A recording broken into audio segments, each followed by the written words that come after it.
lovely friends, welcome to another video. Today we are talking about gardening. Yes, we're on the gardening trend, the gardening bandwagon, because spring is around the corner and I really want to give you guys some information about the garden. So today we're going to talk about five gardening trends that just needs to go in the garbage. In French we say in the poubelle. Okay, so there's a lot of gardening trends out there that just doesn't work, and as beginner gardeners I think you should know about them so that it will save you money and you don't have to be just wasting money wondering if this thing's gonna work, trying these things and getting yourself frustrated. So let's get into the first one.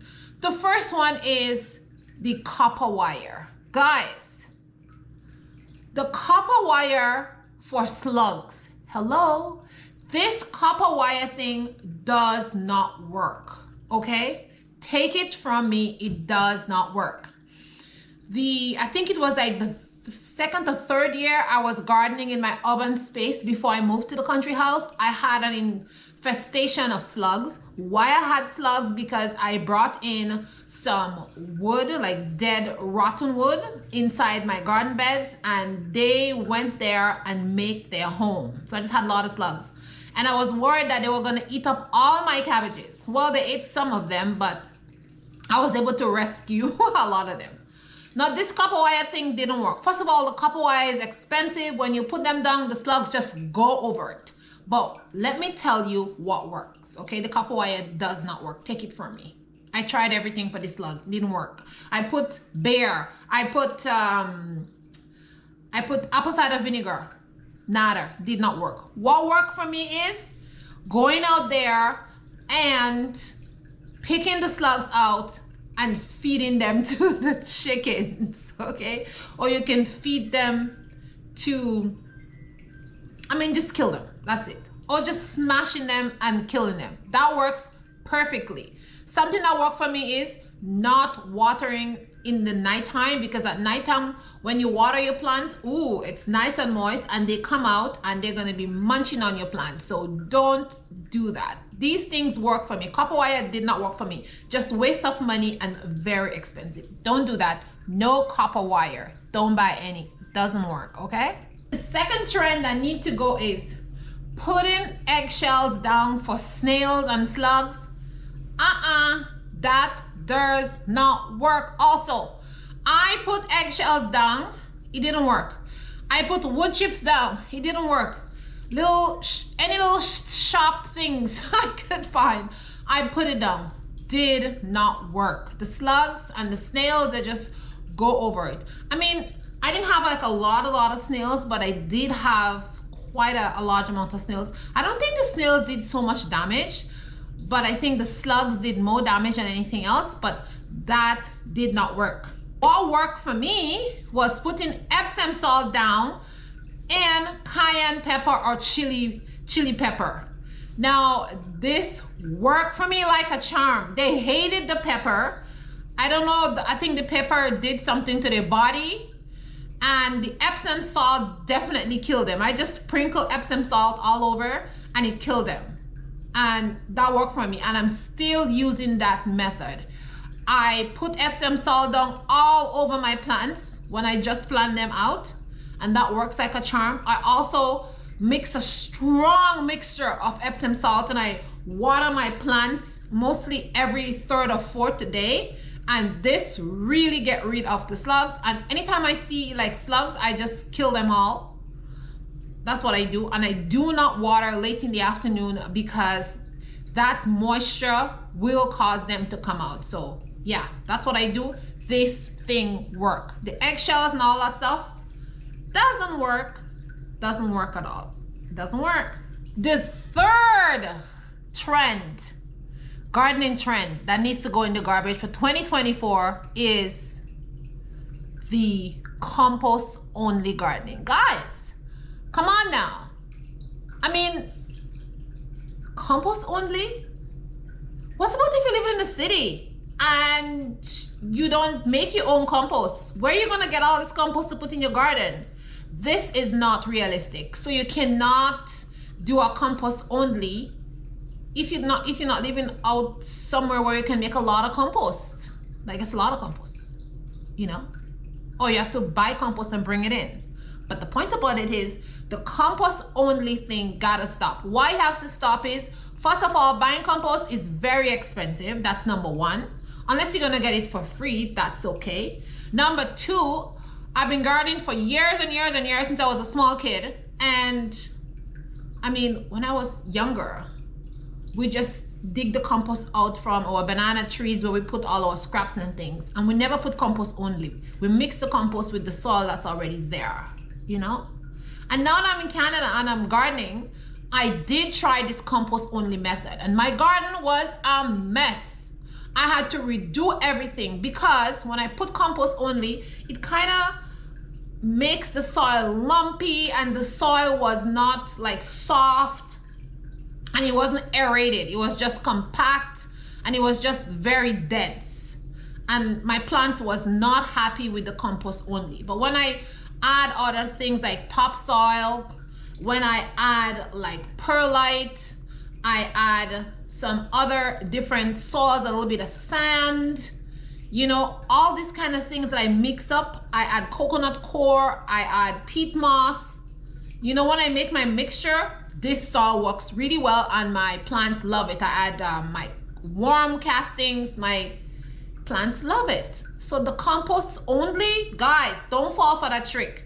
That doesn't work, okay? It does not work. It messes up your soil. It makes your soil clumpy, and it's just too dense for the soil. And it depends on the plant that you're growing. It doesn't like that. Some of the plants that I grow, especially my spinach, when I had compost only, the leaves were kind of burnt at the edge.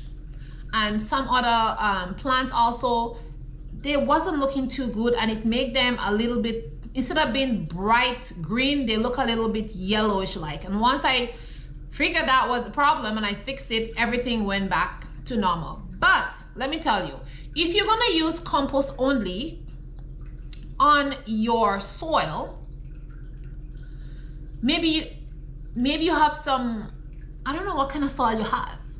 But if that works for you, do what works for you. But as for me, that doesn't work in all my time of gardening, and I think that one should go in the garbage. I think you should mix your compost with other soils. You should amend it. You should add all kind of things to it depending on the plants that you're putting in there, the veggies, the trees, the this, the that. You need a mixture. You need your soil to be soft. You need your soil to be aerated. The roots need to go down there on compost only. Nah, that doesn't work, okay? Garbage, I put that in the garbage. Garbage for me. The compost only, in the garbage. Compost is beautiful, compost is lovely, but it's not meant to be used alone, okay? Sorry guys, that one goes in the garbage. Fourth gardening trend for 2024 that needs to go in the garbage is the sifting of the compost. Guys, who has time to sift compost? Not me.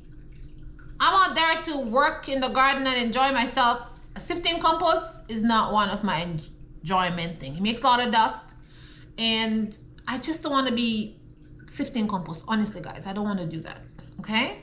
That's not something I want to do. I think it's just a waste of time, but each to their own. So, did I ever sift compost before? Yes. Yes. I sift compost before. Now, do I like sifted compost? Yes, sifted compost is nice. If you're just gonna sprinkle around your plants, you know, that's already planted, you want to boost them up, great. But sifting all your compost, no, that's a no-no for me. And personally, I do not like to sift my compost.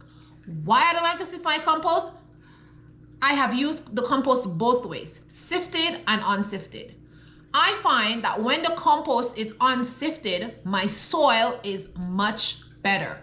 It's more coarse, it's more dense. I find the roots, they tend to go through the soil better, and I find my plants love it better. Something else that I noticed with my compost is when it has all these bits, you know, of unbroken down material, like the wood and stuff like that, I find that I get this bacteria that grows on top of it. And this bacteria is called saprophytic bacteria. And this is a good bacteria or fungi, if you want to call it that. And what happens is this saprophytic fungi, this is a good fungi that works to break down organic material, wood, shavings, and any organic matter like your food scraps. It's there breaking it down. So when you leave those pieces of compost that is unbroken, it's not fine into tiny soil, this little fungi gets into there and they make colonies and they start living in there. And it's better for the soil composition. It's better for the soil environment. And so it makes a stronger root system because they're in there, they're multiplying, and they are killing off those bad bacteria that are in there, or those little nematodes and stuff like that is there. Those very, very, very small fungi that are not supposed to be there. So they're overpopulating and they're just making your soil rich, and they continue to break down the rest of the compost that is not completely fine and is not completely like in soil form. So that is why I like to leave my compost as it is and do not sift it. But if you want to sift yours, you can sift it. So as for me, this sifting of compost strand, poubelle, garbage for me. I am not sifting any compost, and I think as gardeners, we should focus on getting good quality food, having soft soil that the roots can go through, having soil that is rich, and not focus on giving ourselves extra work, because gardening is supposed to be fun. It's supposed to be work less and produce more. So sifting compost, no. Sifting compost, no. Garbage for me. This garden trend gotta go. No sifting compost. Plus, I don't want to be building another garden utensil, which is a sifting thing. And I don't want to spend more money buying the mesh to make the sifting thingy. No. That's not on my budget. So that gotta go in the garbage. And the last garden trend, in my opinion, that needs to go in the garbage is the no-dig method. Now, I am not knocking the no-dig method because I do the no-dig method in my greenhouse. But if you're big in a garden and you're just starting off your garden, the no-dig method does not work depending on your soil. When I started this no-dig method, I was like, didn't I see this popular YouTubers, those gardener people do that? How come mine don't work? Well, the no-dig garden works over a period of time. You need to put the soil down. Then you need to put layers. And as these layers break down, the soil becomes soft. The soil becomes very pliable and very aerated, and it becomes amazing. But when you just start in your garden, the soil is not like that. You need the soil to mature. So after your soil mature for 2 seasons, 3 seasons, the no-dig works. And it depends on the vegetables. Now, when I plant potatoes, if I don't hill them up, that doesn't work. I need to dig it up on the sides and hill it up, or else I get less potatoes. I tried that before. I was very upset because my potatoes didn't do well. All right? Tomatoes, the same thing. I find when I hill my tomatoes and dig up around it, they do much better than if I don't. Cucumbers, the same thing. Peas, I don't have a problem. The no-dig method works really well. Corn works really well also. But I do find that if I dig up around the corn, I mulch it a bit, it does better. Aerate the soil, it does better. So it all depends on what you're planting, and it depends on your soil. But I personally think this no-dig thing gotta go, because when I need to add fertilizers to my garden, I also need to dig up around it to add my fertilizer.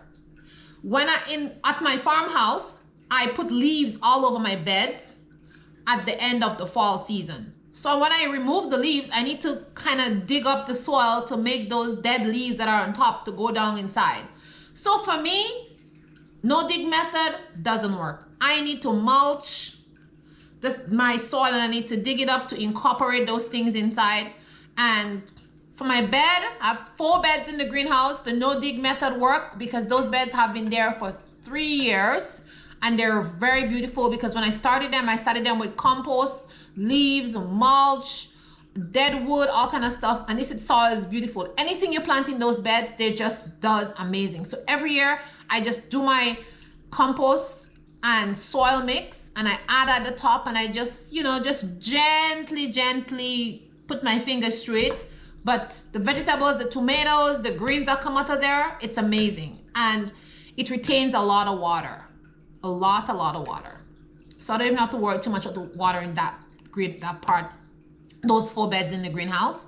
But I also have another bed in the greenhouse, which I didn't do that with. And it does fine. It doesn't have a problem. But this bed, I didn't do the same method with it. So I cannot do a no dig. Last year I tried no dig in it. It didn't turn out well. So for me, the no dig gotta go in the garbage because it doesn't work for me personally. In the greenhouse, yes, in the beds, it works. In some of the beds, like I said, but in the garden, the in-ground garden, the no dig doesn't work for me because of my soil. I have a lot of clay soil, and so each year I need to, you know, dig, and I need to break up this clay soil that are way down in the bottom, bring it up to the top, and add things to it and amend it so it can, you know, continue to be soft and break down. But if the no dig method works for you, go ahead and try it. But as for me, doesn't work. The no dig method gotta go in the garbage for me. So these were my 5 garden trends that need to go in the poubelle, the garbage, for 2024. In my opinion, you can have your own opinion. And if there's anything that you think needs to not be used this garden season because it's costing you money and this trend doesn't work for you, put a comment down in the bottom and tell me which things you find doesn't work. Is it grow bags? Is it fertilizers? What are these trends? I mean, there's many other trends that are out there which I didn't talk about. Which one of those trends that are out there which doesn't work for you? You as a seasoned gardener, you as a gardener who's been gardening for a long time. So thank you guys. Thanks for watching. Thanks for coming back. Welcome back to all my 48 subscribers that have just joined this channel. Thank you very much for watching. I appreciate you guys. And ciao, ciao. I'll see you in the next video. Mwah, mwah.